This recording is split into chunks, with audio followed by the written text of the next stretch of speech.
Yo, I'm on that duty, that ghost. Trying out a new class. Have been overusing that honey badger. Trying to switch it up a little bit. Use a different gun.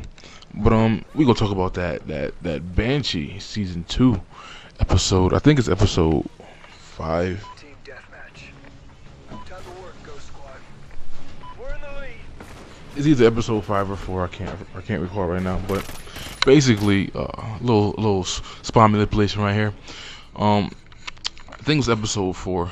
I think episode 4 was when the big Indian dude was going ham. But basically episode 5 was trash in my opinion. Like that was a waste of an episode. And I say that because the previous episode, the one with the Indian, hey yo black man, how you let them put you in them chains? This is 6'8", 300-pound Indian dude. Took like 8 cops to fight him down and all that. Like he was pretty gangster. Now in that particular episode, it was corny as hell because again they have a small town. There's only like 5 sheriffs and all that. And I understand that, and they're underpowered. But how are you gonna take a dude that damn paws big and not bring back up? Or at least if they did, they should have had that man drugged, sedated. They should have had 2 vehicles, one in the front, one in the back. Like, come on, you don't just little spawn flippage on it right here. You don't just look at that. God, get from behind me. You don't just take that, lack of support with you, lack of backup for someone like that. Especially knowing like the Indians and all that, they outnumbered you.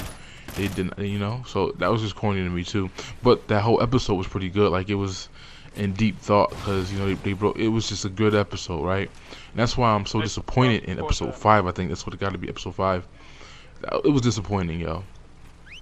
It was like, they retract and she gets out of jail, the chick in the show, and she gets out of jail. And one of the reasons why I didn't want to watch the show in the beginning, which everybody hopped on the bandwagon after Strike Back came off, and I didn't feel it that first episode because I'm like, it's another show with like another 110-pound chick soaking wet, whipping out dudes, and I didn't like that. I didn't want, I wasn't ready for another one right now. Like I can do one at a time. I can't do 8 of them joints. I didn't even see that dude right there. I knew he was over there though, because my dog was growling.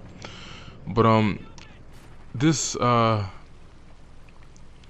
episode was like, so her father, who now mind you, in the last episode that was a climax, the big war happened. Her father came to get what he's supposed to get, and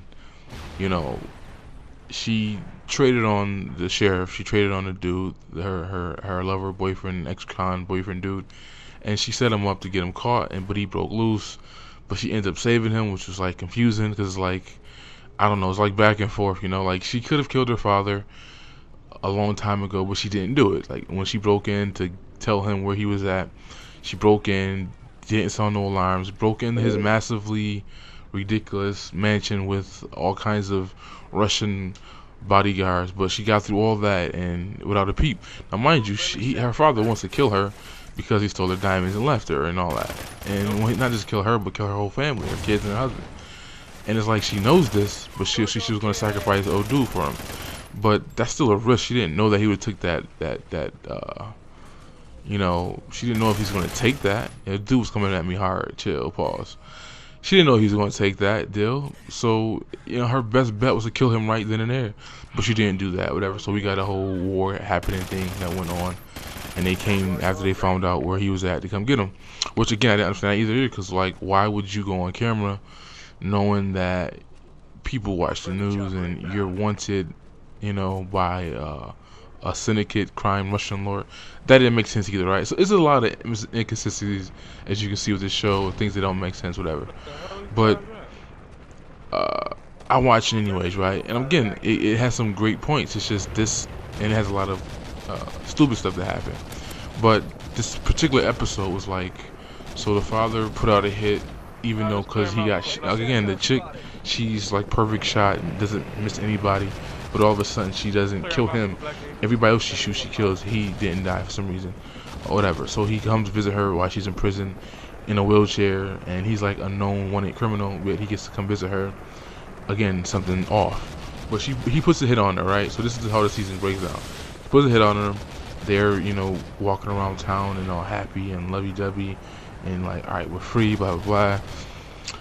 And so there's a blue car following them the whole time they're doing this, right? And the blue car, so they finally wise up. You know, he's a criminal. He's like, he knows he's being tailed. He knows he's being watched. He should know these things, right? He goes out, he looks for the car, and he goes up to it, finds it.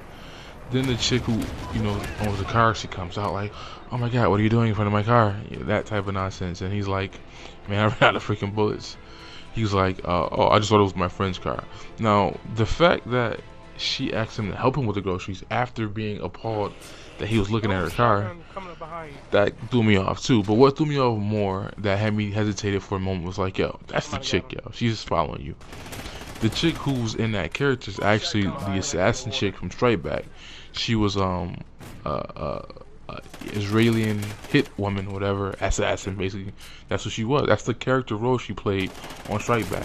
So right there, it said something to me. It's like, yo, they're not gonna take her with the caliber she has and put her in this episode just to be a freaking, walk by and have a 2-second line. Like, she's more important than that. She's more valuable than that.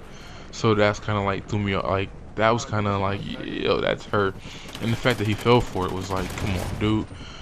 Of course, he doesn't know that narrative. He knows that, he's been followed all day. And because it was a chick, he somehow changed his mind. That was kind of corny to me. But then the thing that really threw me off was the slow motion, the reminiscing, the music beats dropping in the middle of the episode.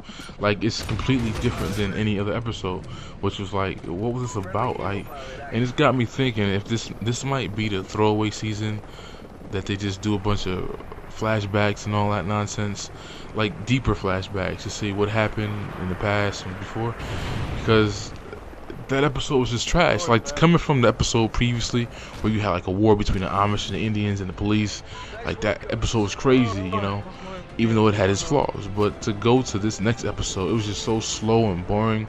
And then this assassin chick who's like headshot dead on from so much range away, she hits the damn FBI agent in the head, but she can't kill them too, and she's just dumping at the house and not hitting nobody. I wasn't buying that though. I don't know. Just to me, that episode was garbage. Hopefully, I'm gonna watch the next episode today, Saturday, and hopefully it's better. I'll let you know if it is. But that episode was ass.